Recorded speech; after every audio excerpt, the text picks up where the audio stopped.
Lockdown से पहले गीता के घर का नजारा कुछ ऐसा था कि रोहन ऑफिस जाता था और शिविन स्कूल। जिनके घर से जाने के बाद गीता काम खत्म करके बाकी समय आराम करती थी। लेकिन लॉकडाउन के बाद ऑफिस और स्कूल घर में ही खुल गए और इससे गीता का हाल वो तो आपको देखने में ही मजा आएगा। शिविन, ओ शिविन, महाराज उठने के लिए क्या 21 तोपों की सलामी लेंगे? अरे बिस्तर से बाहर निकल, ऑनलाइन क्लास स्टार्ट होने वाली है। अरे तुम भी हद करती हो, स्पीकर की तरह चिल्लाने की क्या जरूरत है? दिख नहीं रहा मेरी कॉन्फ्रेंस चल रही है। अब कैमरा और स्पीकर ऑन कर रहा हूँ, मुझे कोई शोर नहीं चाहिए। इस पर जैसे ही रोहन लैपटॉप का कैमरा और स्पीकर ऑन करता है तभी कुकर की सीटी बजती है। करा लो अब इसे चुप। लॉकडाउन नहीं हुआ, मेरी मौत का फरमान जारी हो गया। दोनों बाप बेटे ने नाक में दम किया हुआ है।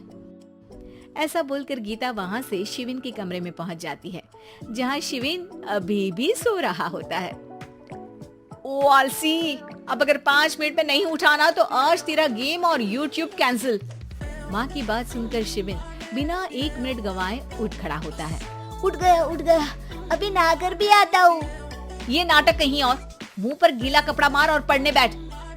शिविन की ऑनलाइन क्लास स्टार्ट हो जाती है, जिस पर गीता उसे वहाँ बिठाकर रसोई में चली जाती है। थोड़ी देर में उसे कमरे से कुछ आवाज सुनाई देती है, जिसे सुनकर वो कमरे में वापस आती है। हाय राम, तुझे क्लास अटेंड करने के लिए बोला था, कैमरा ऑफ करके बिस्तर पर नाचने के लिए नहीं बोला था।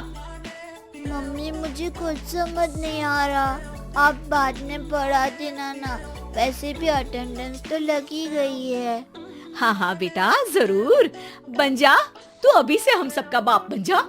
अरे नहीं मतलब कहाँ से लाते हो इतना दिमाग, और पढ़ाई करते हुए ये चला कहाँ जाता है? नाइस क्वेश्चन, दिमाग से पूछकर बता दूंगा। शिविन की बातों से परेशान होकर गीता उसे मारने के लिए जैसे ही आगे बढ़ती है तभी वो कमरे से बाहर भाग जाता है। अब शिविन आगे और गीता हाथ में चप्पल पकड़े उसके पीछे पीछे पूरे घर में दोनों घूम रहे होते हैं। इसी बीच वो रोहन के पास पहुंच जाता है और शिविन को मारने वाली चप्पल रोहन के लैपटॉप पर जाकर गिरती है। ओए माँ! मम्मी, अब पापा को चप्पल मार रही हो? वो आज तक के रिपोर्टर, चुपचाप जाकर क्लास अटेंड कर ले, नहीं तो अगली तेरे पीछे लगेगी। इस पर शिविन वहाँ से चला जाता है, जिसके बाद रोहन गीता से कहता है, इस सर्कस के लिए कुछ बोलना चाहोगी? अरे क्या करूं, जब से तुम दोनों घर में रहने लगे हो, घर अपने आप ही सर्कस बन गया है और मैं तुम्हारी नौकर। कभी बेटी को संभालो तो कभी बाप के नखरे उठाओ। इन्हीं सब उथल पुथल में दिन बीतते रहते हैं, जिसमें हर रोज घर के अंदर कुछ नया सियप्पा खड़ा मिलता है, जो ज्यादातर शिविन और रोहन के ऑनलाइन स्कूल और ऑफिस से रिलेटेड ही होता है। एक सुबह, शिविन चलो उठ, आज की क्लास जल्दी है। कैमरा ऑफ करके आप अटेंड कर लो। अरे ऐसे छित्तर पड़ेंगे, दादी नानी सब एक साथ याद आ जाएंगी। गीता की लाख मशक्कतों के बाद क्लास तो खत्म हो जाती है, लेकिन उसके बाद शिविन फोन इस्तेमाल करते हुए इंस्टाग्राम रील बनाने लगता है। रसोड़े में कौन था? तुम थी, मैं थी, कौन था? हाँ, मैं गरीब हूँ। अरे ओ गरीब के बेटे, आजा, मैं बनाती हूँ तुझे गरीब। मैं बताती हूँ रसोड़े में कौन था। पढ़ाई करने बोलो तो इनकी माँ मर जाती है और ये पागलपंतियाँ जितनी मर्जी करा लो। गीता शिविन को डांट रही होती है, तभी रोहन बीच में बोल पड़ता है। अरे बच्चा ही तो है, इतना गुस्सा क्यों कर रही हो? बेटे का साथ देने की इसी एक कोशिश में अब शिविन के साथ साथ रोहन भी गीता के गुस्से की सूली पर चढ़ जाता है। अगर बेटे पर इतना ही प्यार आ रहा है तो इसे क्लास अटेंड क्यों नहीं कराते, इसका होमवर्क क्यों नहीं कराते? उस समय तो बहुत जल्दी मीटिंग आ जाती है, वो काम मैं करूं और यहाँ इस बेफिजूली की चीज में तरफदारी करके बन जाओ महान।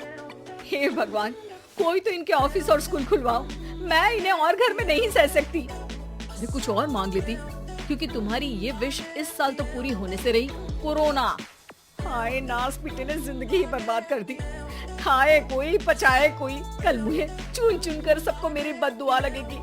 उन्होंने दुनिया का और इन बाप बेटे दोनों ने मेरा जीना मुश्किल कर दिया। गीता वहाँ से चली जाती है, जिसके बाद रोहन शिविन से कहता है, अरे तुम्हारी मम्मी इतनी भड़की हुई क्यों है? आपकी वजह से पूरा समय घर में रहते हो और उस पर कोई काम कराने की जगह बस ऑर्डर देते रहते हो। अच्छा बेटे, सारा इल्जाम मुझ पर? पूरा दिन तो वो तुम पर ही चिल्लाती है। हाँ, मतलब दोनों का 50-50 है, कुछ करना पड़ेगा। वो कहते ना, make the best out of worst. I have an idea. वैसे तुम्हारी माँ सही कहती है, बहुत जुबान चलाने लगे हो, कम बोला करो। अगली सुबह रोहन और शिविन अपनी गलती को सुधारने के लिए गीता के उठने से पहले घर का आधा काम खत्म कर देते हैं, जिसे देखकर गीता खुश हो जाती है और फिर बाकी बचा काम वो तीनों मिलकर पूरा कर लेते हैं। जिसके बाद अब वो सब मिल बांट कर हर काम में एक दूसरे की मदद करते हुए लॉकडाउन का मजा लेने लगते हैं।